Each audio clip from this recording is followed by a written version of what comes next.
Welcome back one more time to the Old World Paranormal Podcast. We are Old World Paranormal team is fresh off of a weekend of investigating a couple of cool locations: the Old Williams County Jail and Father John's Microbrewery, both in Bryan, Ohio. We had the opportunity to do some pretty neat investigation. Austin Maynard was with us, so he's always a ton of fun to hang out Love, with, that guy. love me some Austin. If you haven't had a chance to meet him and you ever get the opportunity, please do, because he's a pretty awesome guy. So yeah, we're coming off that weekend. We're looking forward to, well, just a couple weeks from now, we're headed out to Gettysburg for the Gettysburg Bash. Looking Nick and forward to it. I, and Yeah. apparently, I don't know, is anybody else coming? Gabby and Liz said they're coming suddenly. So Oh, I they don't know. are? That's what they said. I don't know. That's what I thought they said. I have no idea. I don't know. But All anyway, I Nick and know I, is all I know is my truck is leaving on July 13th, and whoever's in it is going. So so at the very least, Nick and I will be there, and you should stop by our table because we got some really cool stuff going on. We'll be representing the Old World Paranormal Society and the Old World Paranormal Podcast, and maybe you'll have a chance to win an opportunity to be a guest on the podcast with us. ooh, Oh yeah. yeah, that'd be pretty cool. So yeah, definitely come out there, July 14th, 15th, and I believe 16th. Gettysburg Bash. Really looking forward to that. But Yeah, today, we'll have some merchandise that you can purchase, hats and shirts and stuff. If not, come by, get some free swag. We'll have some free goodies for you. Some stickers, some bracelets, little tiny flashlights, stuff like that. But there you go. be interesting. Sean, I think Uh-oh, we're in trouble. we kind of set this thing tonight, with not even knowing it. You think So so? you mentioned we went to Father John's, It's true. okay? And if you ever gone to Father John's, not only is the food amazing, the beverages, the alcohol, the distillery, everything is amazing. What's really interesting about Father John's is John went around the world and collected a lot of artifacts, It's true. mainly religious artifacts, and brought these back to one place. And you can walk around the church and everything, and check out these items of anything from Christianity to Buddhism to Hinduism, witchcrafts, Templar stuff. And we kind of set this interview up a couple weeks ago to have Bob back. One, he's one of my favorite human beings in the world, even though I've only met him a couple times. He is pretty But that's going to be our subject tonight, correct? It is. It is. I reached out. I actually reached out publicly on Facebook, and I said, I've always been interested in historical stuff, and always been interested in, like, with the new Indiana Jones movie out, always been interested in those movies. And I've always been interested in the Knights Templar. And, I watch a lot of these shows like, did they have the Holy Grail and the Ark of the Covenant? Where do they go? What do they do with them? Things of that, whether it's legend, whether it's myth, whether it actually happened, who knows? But I put a post out on Facebook, and guess who answered that call? And Who? I believe Who? he said, Who? if you don't find anybody better, reach out to me. And I reached out and said, I'm not sure that I'll find anybody better than Mr. Bob Freeman. Yeah, Lee, man, you're really sucking up to Bob here. Yeah, That's, you that's really a true story, though. that is a true story. Yeah, verbatim. That's exactly what went down. True story, bro. True story. Well, Yeah. Bob, welcome back. Thank you so much for having me. It's a pleasure to be here. I love you guys. So, and for those of you that don't know, we have had Bob on once before, and that was super awesome. Bob is, among being an author and paranormal adventurer and an artist, he's also a cult detective. So if you want to know a little bit more about that, go back. Oh gosh, I don't remember exactly what episode it was. You'll have to go through. But find Bob's original interview, learn a little bit more about that. Nick's looking it up here. I want to say, boy, it was maybe around the 30s, maybe. I don't know. Nick will look it up. But anyway, September, we're happy. October. September, October. Yeah, Nick's gonna look it up there. But regardless of when that was, we're glad to have you back today. So much. Because, like I said, the Knights Templar and their story is interesting. It's I think a lot of mystery involved with that order, and the order, I believe, it still exists today in some forms. So that's something that we may want to touch on too. But let's start from the beginning. What was the purpose, the original purpose of the Knights Templar? What were they designed to do, and who brought them into being? So originally back during the Second Crusade, we're talking like 1118, 1119, somewhere around in there. There were 9 knights who were mostly from France. Hugh de Payne's, one of the St. Clair's. They were just knights, and they were on a pilgrimage to Jerusalem after it was taken, and travelers, along that trail coming from Europe to Jerusalem were being attacked by bandits and Muslims. And so these 9 knights took it upon themselves to form an order to defend these pilgrims moving back and forth. Now, within a year, they had a rich benefactor, Baldwin II, who invited them to take up residence in the Temple Mount and made them an official order, and they grew from there. And I think that's kind of where it gets interesting, is the Temple Mount and their association with the Knights Templar. Now, there may be a dozen different answers to a question like this, but obviously, at some point, 2 major artifacts became synonymous with the Knights Templar, the Holy Grail being one of them, and the Ark of the Covenant being another. Now, I know that the Temple Mount is a place that people think that these items may be located underneath. Is that correct? Well, that's where they think that. Okay, so if you go way back to, I think it was 587 BC, that's when the Babylonians destroyed Jerusalem and Solomon's Temple. Right. So at that time, supposedly, they had either escaped with those items to hide them elsewhere, or they were hidden deep underground in the caverns below the mount, or the Babylonians took them. Right. So those are your 3 options. Right. So, of course, the Knights Templar legend says that they were hidden within the temple, and that the 9 knights, when they were given over the Temple Mount, that they immediately began excavating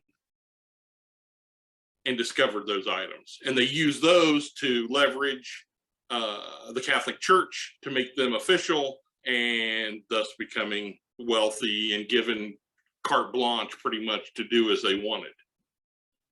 And they became the most powerful force in the world at that time. Now, was that because they found those items? I mean, you can make a good case for it, for sure. Well, from my understanding on the Knights Templar, what really started out for them was a group of individuals that pretty much chaperoned Christians from one place to another and protected them in traveling. And another thing was, obvious. I mean, I don't know if a lot of people know that, but the Knights Templar are and was the very first banking system. So what they would do is, a lot of these Christians traveling, going from Jerusalem back home, they would be robbed. Okay, so there was 2 options. Either the Knights would accompany them on their travels, or you would give them your money.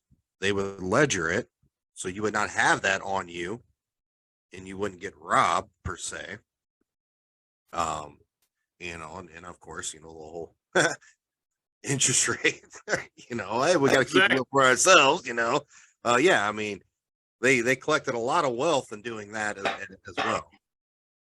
Yeah, and because the nature of what they were doing, a lot of rich people, kings and princes and barons and the like, were handing over money to them like crazy as donations, because it bought them piety, right? So it gave them a chance. Oh, look, we're investing in this. We're buying our way into heaven by supporting this holy order, and we're getting special favors from them, from the Pope. It was like this, just this big network of wealth being circulated that the Templars kind of had their thumb on. And they took reign for hundreds and hundreds of years. Right. Yeah. People don't realize just how long they held Jerusalem. Right. Mm-hmm. So, I mean, right in the middle of, of the heart of Islam, mm-hmm. and, cut off from their support system in Europe. They were, I just read a thing the other day where they were talking about Saladin, who was the leader of the Muslim forces at the time. And he said that they didn't fear anything except when they saw the white mantles with the red cross. And then they knew they were in for a fight, because the Templars were notorious warriors. So on top of being, bankers and, monks and the rest of it. So. Well, it's interesting, they loaned kings and queens money. And that was downfall, wasn't it? Yeah, that was ultimately their downfalls. The king of France decided, hey, I owe them a boat ton of money. I can't pay it, so I'm just going to order them all killed. Yeah. And if you don't know this weird fact, I mean, everybody has a superstition of Friday the 13th being an unlucky day.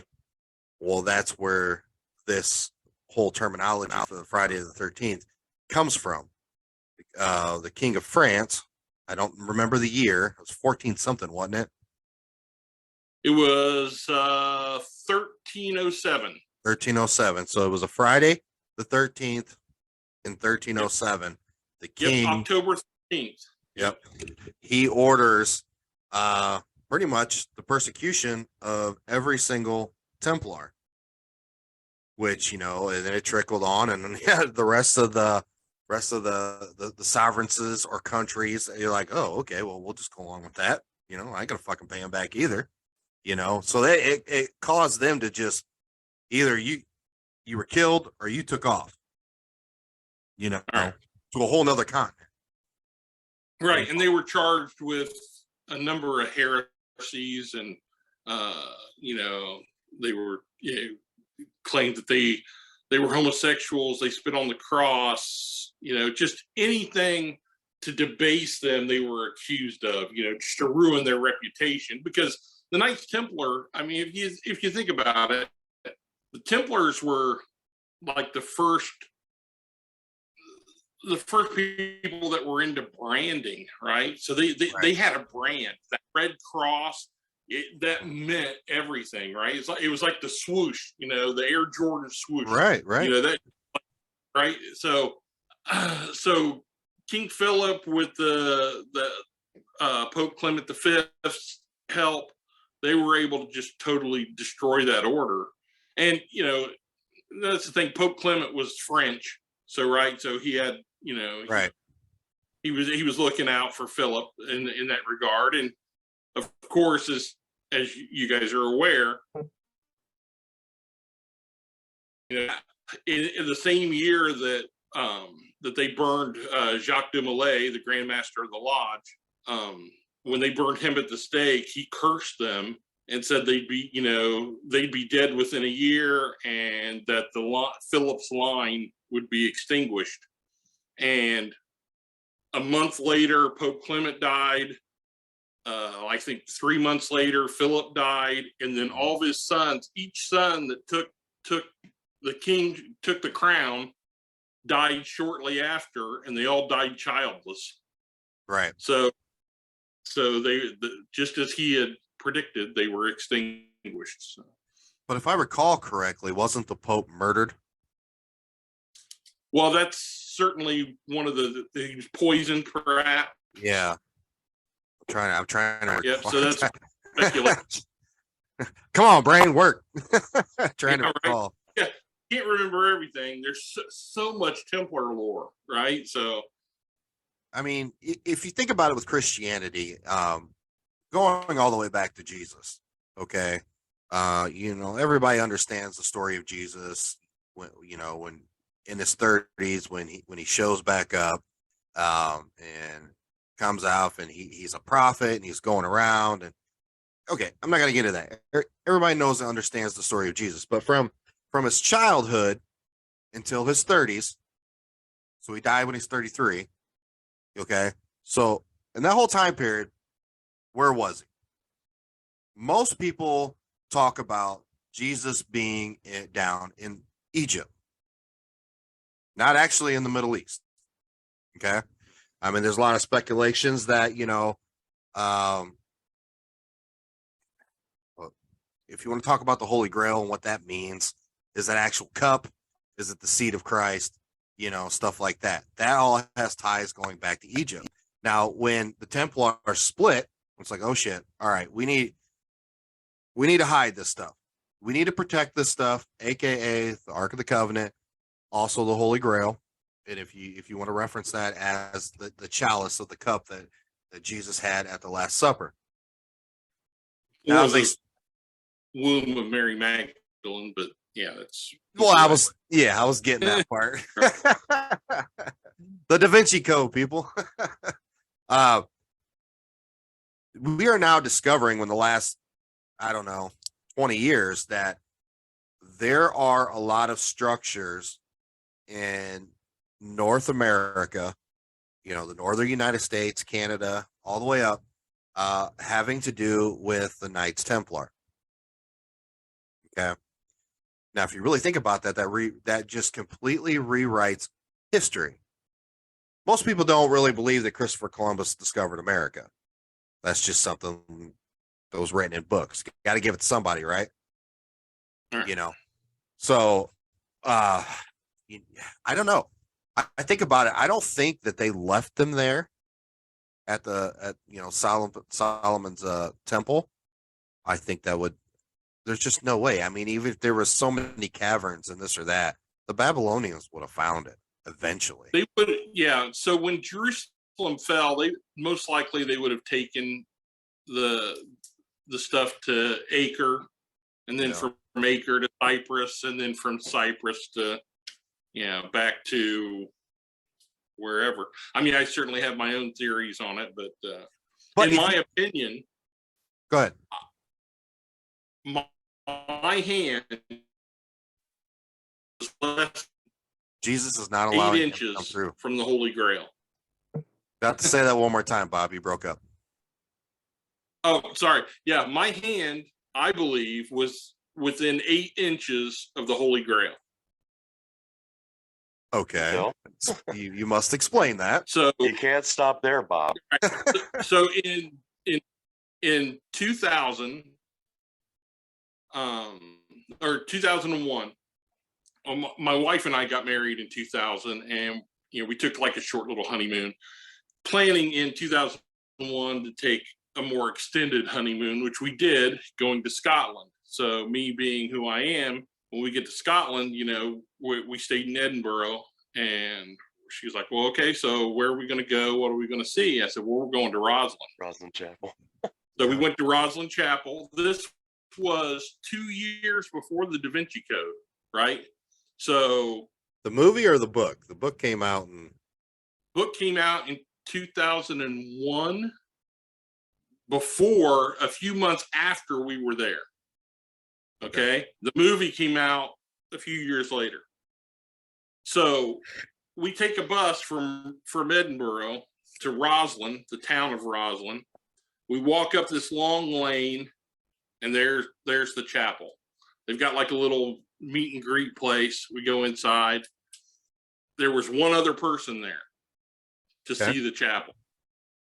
So the tour guide comes out and says, okay, you want us to walk you around the chapel? I said, hey, you can take the time off. I don't need a guide. I know the place. So they let us have the run of the chapel for the whole day. Nobody else. That one other person went in, they walked through the place, and they left. We were alone in Roslyn Chapel for 8 hours. Nobody else came in. Holy shit. So my belief is that the Holy Grail was placed inside the apprentice pillar, right? So it has the legend, which kind of comes from Freemasonry, right? So there's these two pillars. You've got the master pillar, which is not, it's gorgeous, but it's very, very stately. And then you have the apprentice pillar. And what's unique about it is that it's just covered in Norse mythology. You have the world serpent, Yggdrasil, encircling the base. You've got iconic icons of Thor and Odin staring down on it. Well, St. Clair, right, was Sinclair. The Roslyn Chapel was built by William Sinclair, an ancestor of that original Templar. Right. The place is full of Templar icons. Man, I could go on and on about this, but one of the legends is that the cup was placed inside the apprentice pillar and sealed inside it to protect it. Just directly across from it, however, is a carving of an ear of corn. Well, they didn't have corn in Europe. This was the 1400s when this was built, when that was carved. So that would have had to have come from the New World. Mm-hmm. Well, the Sinclairs are Norse originally, right? They were Vikings that came down to Scotland and then went into France through the Normans. So they would have had knowledge of the New World because of Leif Erikson discovering the New World, hundreds of years before. So they would have known the route to take. And then we're just going down a rabbit hole, aren't we? No, I'm following you 1,000%. Yeah, and we like rabbit holes, so keep going. And that leads you to Oak Island. Exactly. Wow. Right? I mean, I was eventually going to bring up Oak Island, and everybody kind of chuckles about it, but that is one of the big mysterious things, that the lore behind Oak Island, that is the Templars originally deposited something there. Okay. Obviously everybody wanted it to be the Holy Grail or the Ark of the Covenant, but I don't know. My gut tells me that my gut tells me they brought one of them to the New World and they took the other one to Africa. I was actually just going to say, Ethiopia. That Ethiopia camp, where the one person supposedly guards it, right, in that, the Church of Our Lady of Mary of Zion, yeah. I have a couple different ideas about the Ark. Number one, I don't think that it exists like it used to. It was made of wood and covered in gold. So it probably, unless it is endowed with some power that will make it infallible, I don't think it exists like it used to. I don't think it looks anything like it. But if it is in that church there in Africa, which supposedly is guarded by a single person, and obviously nobody else can get in. They don't let anybody else in. What is to prevent someone from bringing a small army, knocking down the front door, and going in there and seeing if it's there? Why is something like that? It's Africa. There's a lot of boring people out there. What's that? Yeah. Yeah, I was just to say, yeah, there's nothing stopping anybody from doing that. Yeah, Right. I mean, there's literally of course, you'd have if you tried to run through the front door, the townspeople would probably try and stop you. But I mean, I don't know. Is it something to just keep perpetuating the story? I don't know, because I can't remember the guy who said he found the ark somewhere around in Jerusalem there. Can't remember his name. He's got a whole video of him supposedly finding it. Bob, you probably know who I'm talking about. I just can't think of his name right now. Yeah, I can't remember the name. But I think his whole thing was disproved. But I mean, it makes you wonder. Yeah. Because you don't have a lot of people saying, "Oh, the ark is here." You just got a couple people saying, "Here it is." Well, there's a tribe in Zimbabwe who claim that it was taken to them, and they put it in their sacred mountain, Dumgi or whatever it's called. Mhm. So then that's in southern Africa. Right. Oh yeah, and the Irish claim it's in the grave of Tara, the hill of Tara. It's buried there because of the Egyptians again, right? So they're saying that it was taken to Egypt, and then from Egypt, and okay, we're going to go down a rabbit hill again. Have you heard of Lamb Island? Sounds familiar. Lamb Island is a small island off the coast of Scotland that it and two other islands, if you look at them, are in the exact positions that the belt of Orion is in, Okay. right? So supposedly what was her name? She was the Egyptian princess, Tefi, something like that. Anyway, so when she left Egypt, she stopped off at Lamb Island. Supposedly they buried treasure there on that island. And then she went on into Scotland and then on to Ireland, where she's buried, supposedly. So the Irish claim that she came there with the Ark and that the Ark is buried in her gravesite. Others say that no, she buried the Ark at Lamb Island. So there's all that connection, right? And Right. I am a citizen of Lamb Island. I have dual citizenship, United States and Lamb Island.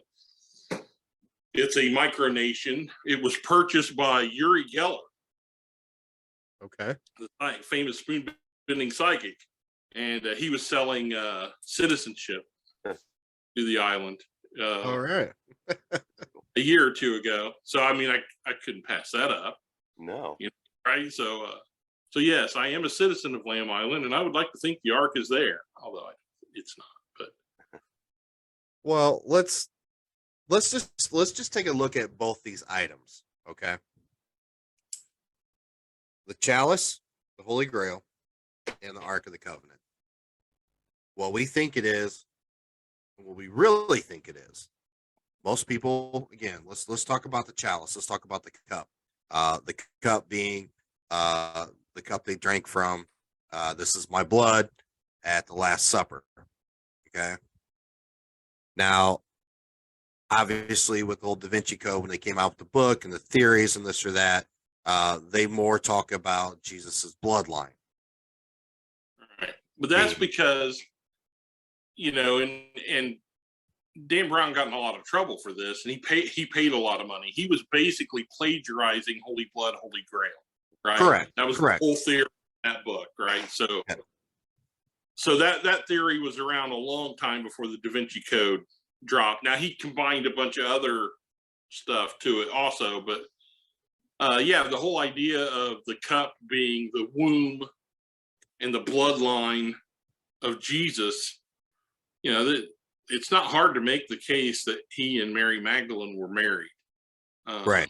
If you read any of the apocryphal texts or the Gnostic, the stuff that was removed from the Bible by the Council of Nicaea, right? I've got the Gospel of Mary Magdalene back here on a shelf, and the Gospel of Thomas, and both of those make allusions to their marriage.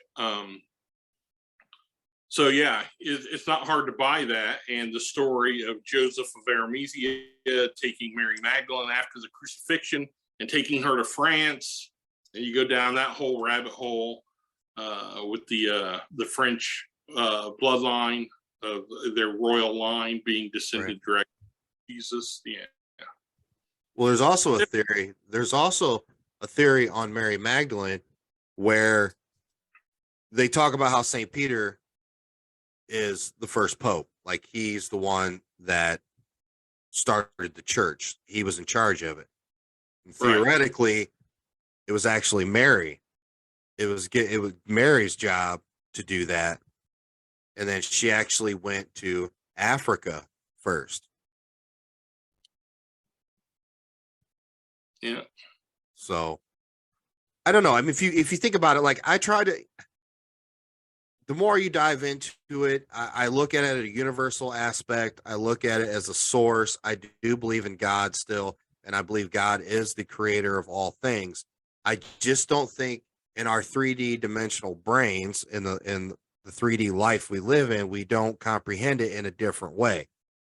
And I believe Jesus was here. And I believe the majority of the things when Jesus was here happened. Did he die on the cross? I don't know. I'm skeptical on that, to be honest with you. Did he resurrect?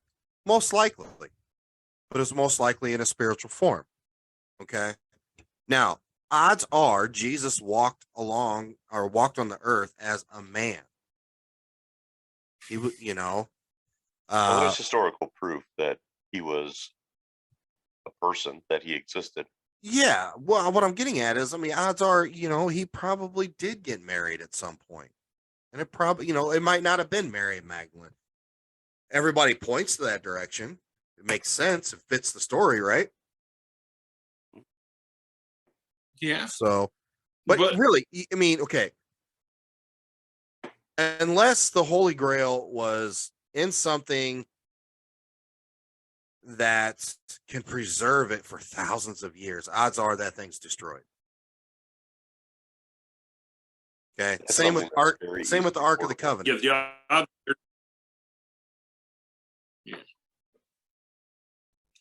Not much wood survives 2,000 years. Yeah. Now going to the Ark of the Covenant. Okay. Religious-based people believe that the 10 Commandments are in there. Correct? Correct. Now you go to ancient theorists, they believe it is from an ancient source, something extraterrestrial.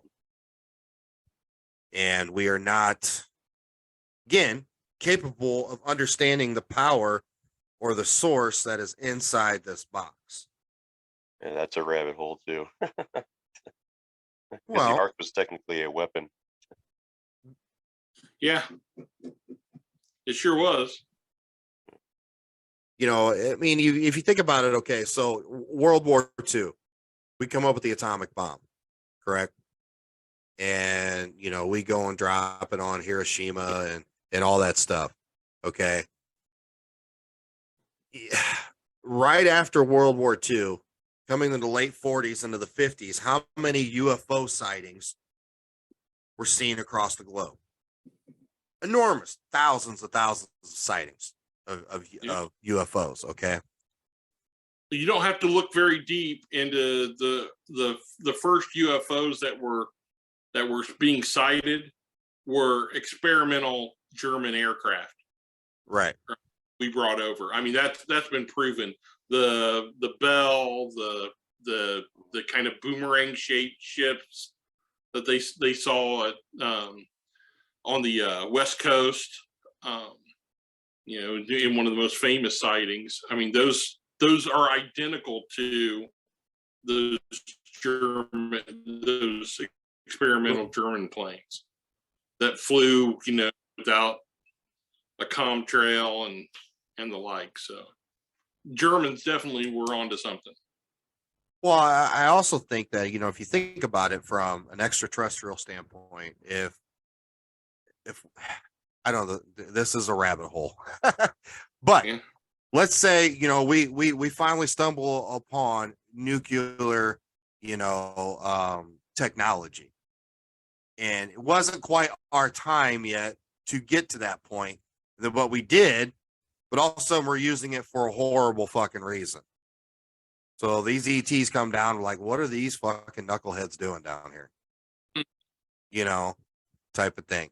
Is that some type of energy source that's inside the Ark of the Covenant? I mean, you got to really open up a rabbit hole again.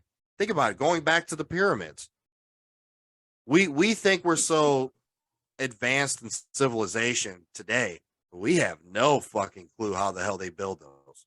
I don't even think we can't even replicate it today. You know. And I mean, there's stories associated with the Ark of people just coming near it and falling dead after, So, Yeah, again, right. that's a whole nother thing. The Ark was carried with the intention of being a weapon. I mean, that's what it was. Which makes you wonder, how far can you really get with something that powerful? Let's make the assumption that it was, man, it's going to be kind of hard here, because you have to pick one path. You have to go with the biblical path, or you have to go with the ancient alien path. Is it a weapon? Right. Is it a extraterrestrial weapon, or is it a weapon with holy power? Either way, it's very deadly and destructive.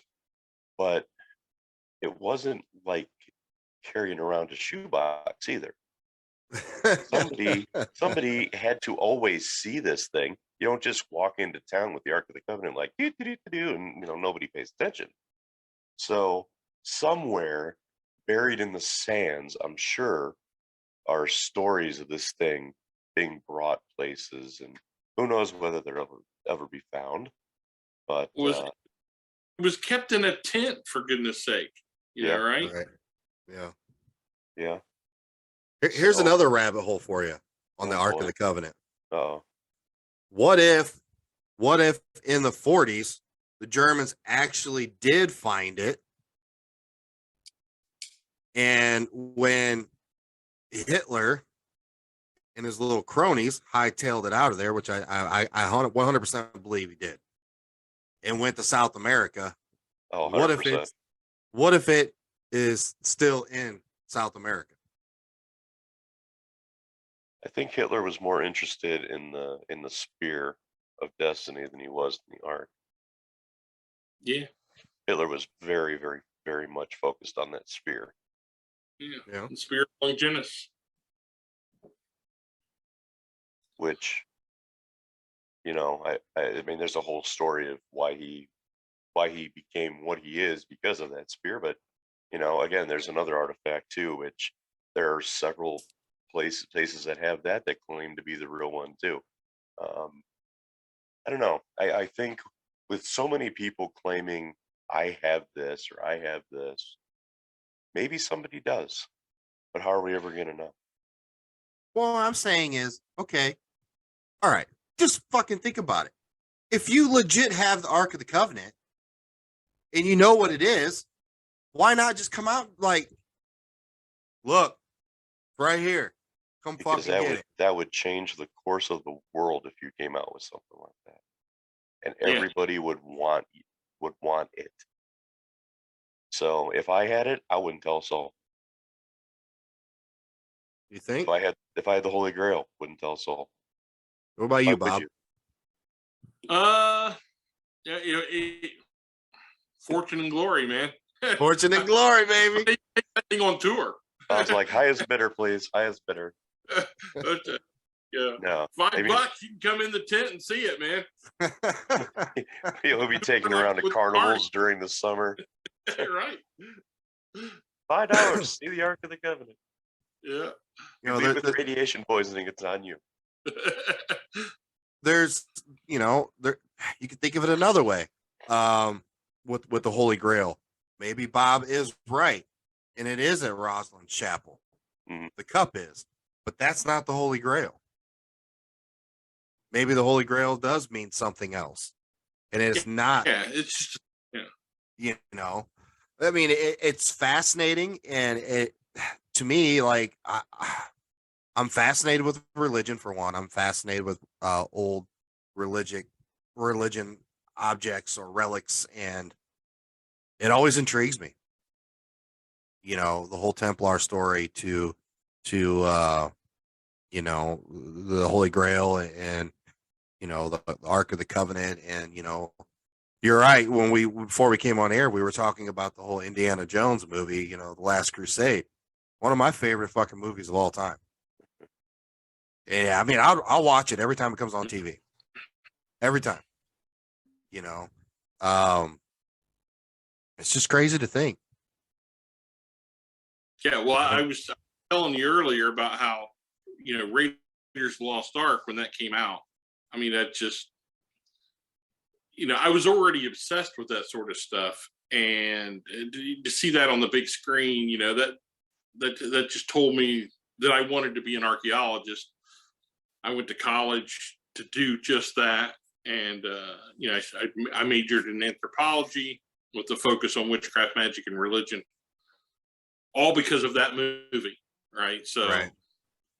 yeah, so Indiana Jones is a big deal to me. Now, I don't love Last Crusade, you're right. So, like, I jokingly say there was only one Indiana Jones movie, and that was Raiders, and Right. I'm able to sleep at ending none of the others were ever made, but I paid my money to see them all, so That's what counts. So tell us, we'll forget tell the us, fourth one exists. tell us the little archaeology or your little dig you had in the middle of the desert. Come when on, you say finally said- archaeological, Nick. You can do it. I can't. yeah. So Archaeology. Yeah, see, I can't say it. Yeah.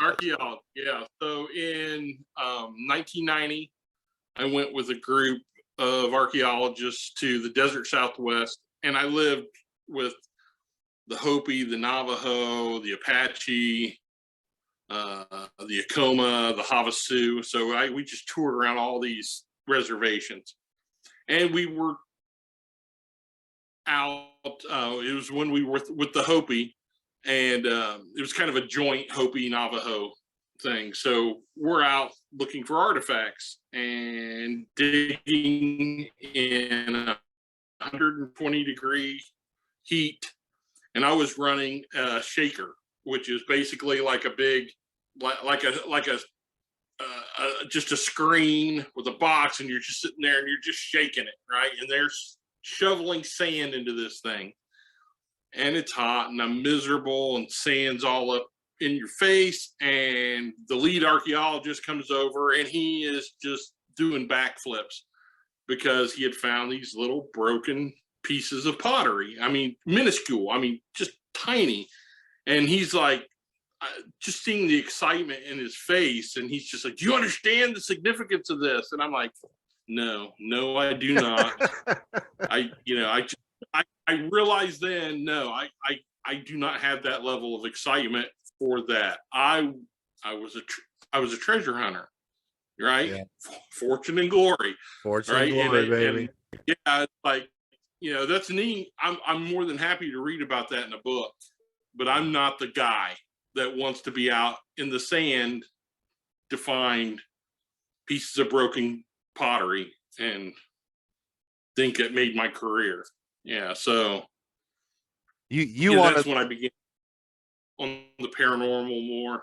So you wanted the fedora and the whip. that's exactly correct. Yes, it's exactly what I want. Yeah, so but Josh Gates beat me to it, so Well, he's got the hat. I don't think he has the whip. No, I don't Yeah. care. Got the hat for sure. That's an interesting show, though. Now, I like Josh Gates. I like Josh a lot. oh yeah, absolutely. I had a professor at Ball State. That's where I went to school, and he was on a dig looking for Holy Grail. guess where he was digging? Sorry, you said Stonehenge. King Louis the Fourth. No. Okay, so my professor, he went on a dig searching for the Holy Grail, and they were excavating Stonehenge because he was convinced it was there, that it had been hidden there. And he spent 3 years of his life at Stonehenge looking for the Holy Grail. Of all the things you could be looking for at Stonehenge, he was looking for the Holy Grail. I was very upset that he didn't find it, but they did find, skeletal remains. He claimed to have found a giant. One of the skeletons that they dug up was about 8 foot tall. So, holy shit! Yeah. So, where would the line, or where would he come up with that? It would be at Stonehenge? Where's the theory behind that? He was following Mary Magdalene, right? So she was in France, and then supposedly Joseph of Arimathea then came to England, right, with the cup, and was bringing people in, and then he hid the cup in England, and so a lot of people thought that he hid it at Stonehenge because it was a sacred place. He bought into that. He was entrenched in it, and I think there was, if you go to the Temple Church, right, the Knights Templar Church in London, there's some graffiti on the walls that led them to think that the cup was at Stonehenge. All right. There's actually there's prisons in there's still prisons left in France that you can visit where they held Knights Templar, and there are carvings inside these cells that depicts, and you can kind of draw a line from there to the whole Oak Island theory. Yeah, that was one of the things I liked about Oak Island. And I guess I'm getting old because I do kind of get excited whenever they find junk there, little bits of glass baubles and silly things. Oh, musket balls. Oh, yeah, great. Yeah. But again, it's showing my age. Oh, yeah, fun. But I love the trips they take, all the history that, that they dig up. Mm-hmm. Yeah, you gotta take all of it with a grain of salt. But kudos to them for deep diving into a lot of that stuff. It's well, I quit watching after I think season 6. I was tired of them pulling up wood. My mother, right. A lot of wood. My mother still watches it faithfully, and she's like, she always tells me, they're getting so close. They're getting so close, and I'm like, okay, Mom. When I was a boy, I'm talking maybe 6 years old, I bought through the Scholastic Book Club, right? I'm sure you guys remember that. Oh, yeah. All right. So there was a book called Earth's Hidden Mysteries, and it had a UFO on the cover. And I was, big into UFOs at the time and Bigfoot and everything else. Still am, of course, obviously. But so the very last story in that book was the money pit, right? And they had maps, the whole story in there, maps of everything that in the first couple of seasons that they talked about on Oak Island was all in that little book, all the people involved. So my thinking is it's very similar to the Reader's Digest article that they read that got them excited when they were young. So it was the same thing. So I was always kind of obsessed with the money pit, just what's down there, And so when the show came along, when these guys ponied up mountains of cash to purchase it, I was interested. What do you got? I was hooked from episode 1 for a long time, but I don't know. The whole Oak Island theory, though, if it's not the Knights Templar, it has to be some type of, Spanish Inquisition or something. Somebody that has civil engineering knowledge. Because no way, no fucking pirates made those and buried treasure there. Similar traps like that were found, in the Caribbean. Right? But to that sophistication? Yeah, well, close. I mean, they were similar enough that would lead you, based on, because we've never seen any of it. Right. All we have are people's accounts, because it was utterly destroyed. Nobody's ever seen that freaking money pit. Nobody knows where it's at. Still. Right? Because they bulldozed it up and they searched, so different ways. They destroyed any semblance of, look, what they're going to find out is that, yes, there was a treasure there and somebody took it a long time ago, right? And you're just looking where that treasure had been kept. You're going to find little trace amounts of what had been there, but you're never going to know what was in there because it's already been looted. But what if, the Ark of the Covenant was down there and they found it? Yeah. Well, I'll tell you, and that's the trick about the TV show, is that anything they find, by the time they're showing you the show, it's like, that was like 6, 8, 9 months ago. Correct. Right? Yeah. So we're already going to know it before you see it on television, right? So if they find something big, everybody's going to know it, and then you're going to be watching the season just to see how they did. So the fact that we are not hearing about it now means that the next season they're not finding anything. Correct. Yeah. So that kind of brings me to one of the last points that I want to get to here. Let me just ask you this question. You think that you believe that the Holy Grail is in Roslyn Chapel? We talked about that already. Mm-hmm. Where do you think that the Ark of the Covenant may have finally ended up? I think that the Ark is, if it's anywhere, I'd like to think it's in Ethiopia. Yeah. Right. I mean, it's a compelling story. If you do a deep dive on it, Graham Hancock, wrote about it extensively. Mm-hmm. It makes sense. I mean, there's 100 places it could be, right? Right. But that's the only one that makes the most sense. Other than it just being, they took it somewhere else that we don't know about. And of course, we know that the Knights Templar was disbanded a very long time ago. However, some of them ran to different places. Is the Knights Templar still around in some way, shape, or form? And do you think that the knowledge has been passed down to people nowadays? Do you think somebody knows what the Knights Templar knew that long ago?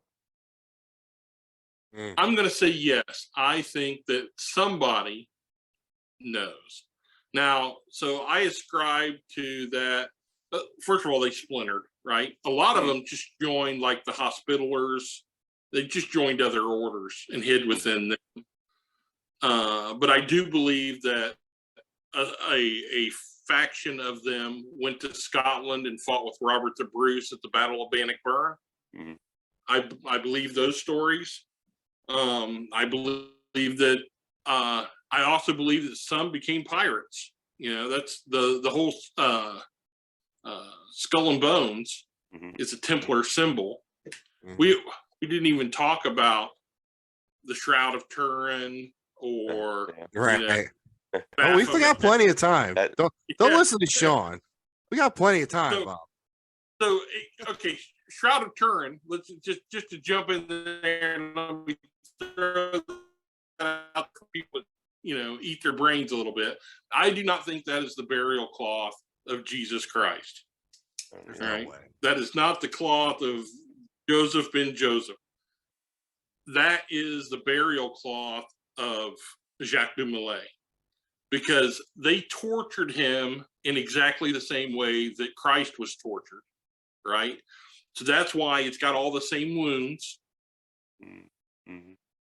And if you look at the image, it's obviously an older man, Right. right? If you look at that image burned on that. So that's my opinion is that's what that shroud is. Now, if I'm wrong on that, and it is the burial shroud of Christ, then if you folded that up and the head is up, facing where you're seeing the face of the individual, that could be the head of the Baphomet that they supposedly were worshiping, right? So Right.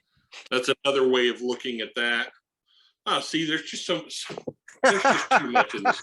We didn't talk about Hassani Sabah, right? If you're aware, right? The assassins, Yeah. right? Who Hassani Sabah, right? The assassin. That's where the word hashish comes from, because they were all a bunch of potheads, right? And they had the Garden of Earthly Delights, where you'd take a guy in there. You got all these concubines, all this drugs, alcohol, and all this stuff. They say, hey, you go kill this dude. You kill him and get back here. That's where you get to live the rest of your life. So those guys,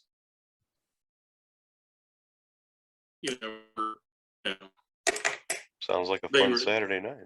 They were forces of nature, because they had an earthly reward waiting on them that was worth. But they also worshipped a severed head, right? So Hassani Sabah had this severed head that sat there, and he would talk to it, and it would answer questions and make prophecies. Huh. So, and that's all associated that's where the Templars got that from, because they were deeply connected. The Templars, they were. That's what they were. They almost went native, right? They adopted so many Islamic customs and so much of their. That's why if you look at the Freemasons today and the Shriners and all that, that's why they have all that Islamic iconic, icons that they use on the fez and stuff. It all comes from, so goodness great. I thought we should have just went ahead and established this to be like 2 or 3 part. Yeah. Dude, I'm always down. We're always absolutely down. I thought Mikey was about to tell me my cat where the Holy Grail was. Did you see that?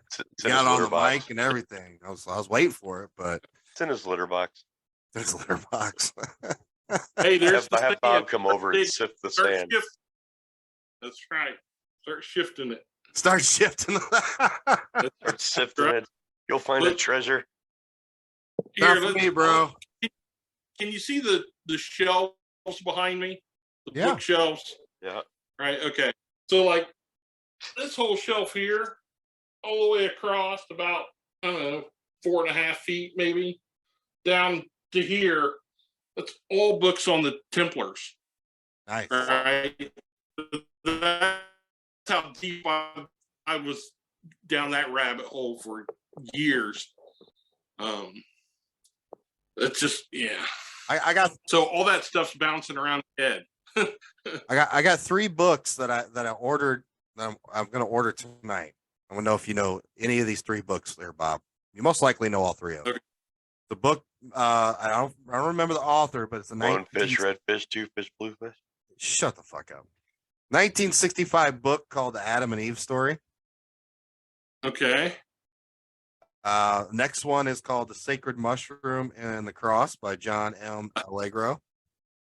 And then the 1896, The Baron Trump Marvelous Underground Journey. Oh, wow. You're deep diving. I'm diving, dude. So I 2 of the 3. So yeah, that's pretty good. The Adam and yeah. Eve story is something to do with the CIA, with them knowing the end times, and it's actually they seized the book originally, and then they recently released 50 declassified 50 pages of it, but they haven't declassified the rest of it. So this, Okay. but no, I'm getting there. I got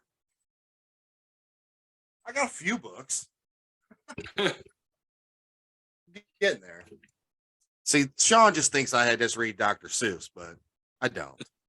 He's got 47 Hey. books on the bookshelf and has read 2. It's a start. Well, I went down a deep dive reading Winnie the Pooh there for a while because there was a lot of sin mysticism tied into that stuff. So we used to deep dive into Winnie the Pooh to pull that stuff out. Of course, that's back when we used to eat a lot of acid too. So Hell yeah. Sounds like a hell of a time. Yeah, I mean, Bob, we'll have you on anytime you're available. You're a man of many talents with a lot of knowledge. When we first talked, episode 41, I looked it up. We mainly talked about your journey and how you became an author, the occult detective, and how that all led into it. And we did a broad spectrum of different things, and I'm glad that we just picked a topic. I mean, we didn't really dive deep into it. We kind of just touched here, touched there, because you really think That's about all it. right. It's a huge fucking wormhole, and everything is connected. yeah, it really is. Yeah. Call it conspiracy theories, just call it theories, call it whatever the fuck you want. Nobody has any answers. That's true. That is the absolute truth. No, well, somebody does, but it's not us. Right. Nor is it anybody we know. But somebody out there does, and we'll just keep looking for that person. And, eventually, who knows? Maybe we'll be the ones to crack it. I want to go all the way back to the beginning, King Solomon's temple, when the Babylonians took over. Mm-hmm. You said there was 3 options. Either the Babylonians took it, they buried it, or the Knights Templar took off with it. I don't think the Babylonians took it, because they would have flaunted it, and there would have been some type of record of it. That's just my thought process on it. Yeah, you'd think. One being, if the Holy Grail is just a cup and it's a symbolic thing, then that's one thing. But being the Ark of the Covenant and what we think it is and how powerful it is, the knowledge in it, or if it's some source of energy or whatever it is, if they would have took it, they would have used it. Yeah. And at that point, you're talking about rewriting history from that point to where we are now. Things would have been completely different. So if the with that logic, if the Templars had it, why didn't they use it? When Saladin was retaking Jerusalem, why didn't they use it then to defend? Maybe they didn't know how. Right. I don't know. My heart of hearts versus the Roman Catholic Church, the Pope, the Cardinals, the whole 9 yards. I honestly think the Templars had the best interest for the people of Christianity and were willing to die for Christ to keep those secrets hidden. I truly believe that. So I don't think they would have used it. I think they would have hid it and allowed themselves to be sacrificed. They weren't conquerors. They didn't charge into the countries to take over them. And, retaking Jerusalem, the Middle East. Well, retaking Israel was their objectives. Yeah. Well, I mean, you think about it. I mean, there's not like, Germany trying to take over all of Europe and then the whole world become, one right. But they weren't like that. They wanted to take it over for religious reasons to give it back to the way they thought it should be. Right. Yeah. Agreed. That was their, they had the pure intention of retaking it for their faith. Yes. Correct. Whether that was right or not, depends on what flavor of religion you. Have you been to Jerusalem? I have not. Would you go? I would, if I could go by boat. You can go by boat. You don't like planes? I'm not a big, I know how to swim. I never mastered flying. Right. So okay. I flew to, Great Britain, when we went then. And when I was young, I flew to Florida a couple of times, but no, I'm not partial to planes. Not a big fan of them. Unless the plane turns into a boat, he ain't going. Yeah, right. Yeah. It's and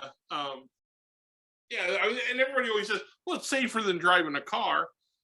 Yeah, they're not letting me fly the plane though. Right. I'm driving the car. I trust me, so, right. Maybe that pilot's having a bad day, just decided to. Yeah, he got. I don't like putting my hands in somebody else. That pilot had a bad trip with a hooker the night before at the Motel 6. Right. You never know. To me, I took my first. I'm not like I like water, but I'm not a very good swimmer. So I will not go anything deeper than my 5'7" ass can stand in. So I went on my first cruise last May. We went down to the Bahamas and then Jamaica and then Haiti. I actually found it quite peaceful. Being out in the middle of the ocean, knowing that if I go overboard, I'm done. Yeah. I don't know. It was quite peaceful, but I've only been on like 3 plane rides in my life, and I would probably still fly over a fucking boat across the Atlantic Ocean. One of my best friends, I grew up with, he kind of like he delivers big fancy yachts. He sails them across the ocean and delivers them to like rich people in the Mediterranean or wherever, all over the world. He said by himself. He sells these expensive yachts. He just goes. So I always thought, man, if I ever want to go back to Europe, I'll just say, hey, let me know, and I'll hit your ride. Yeah, that's perfect. I just have to get down to Galveston and go from there, right? Nick and I we're gonna stow away. Nick and I we're gonna stow away on the boat. Yeah, I'll bring my volleyball. If it happens, you're invited. My Wilson. When I get stuck on an island. Yeah. Good Lord. Bob, anytime, brother. Anytime. You come up with something, a topic, an idea, dude, just message either one of us. I don't care. We can have Bob episode 56. I don't give a shit. All right. Hey, and I need to get both of you down here. I need to take you guys on a little ghost hunting trip right here around Converse. And yes, there's some stuff you guys see down here. Yes. This is like a Stephen King town. Okay. Hey, there's weird statues, weird mansions, haunted houses and buildings all over the place on this little town 900. No, No. I'll keep my ears open. I'll let you know. Okay. Okay. All right. Well, thanks for having me, guys. I really appreciate it. It's always fun talking. Knights Templar, people. If you've never heard of the story, I mean, obviously there's hundreds and hundreds of books written about the Knights Templar. But the easiest thing, if you want to do, get on the Discovery Channel, go over to the History Channel. There's 1,000 different TV shows about the Knights Templar. They're very, very interesting. They changed the course of history on the world. They it was a lot more than just a religious based organization. So, Bob, we thank you so much for being again on the show. We look forward to having you back. Appreciate it. Whenever. And yeah, we just need to set it up. I'd love to come down to see you. I still need to get one of your books, but I want it autographed by the famous Bob Freeman. So I want to get in person. Definitely want to come down there. I never knew that. We'll do it. Never knew that where you lived had that kind of history. As many times as I've been down there, I've never really been. Up, you're breaking up. I was going to say, I never really realized that the area that you live in there, that there was that much haunted history down there. I never had really traveled into town. Just well, you know, location, it's a small town, right? So yeah. All right, guys. Thank you so much for listening to another wonderful Old World Paranormal podcast. We'll see you next week. Peace.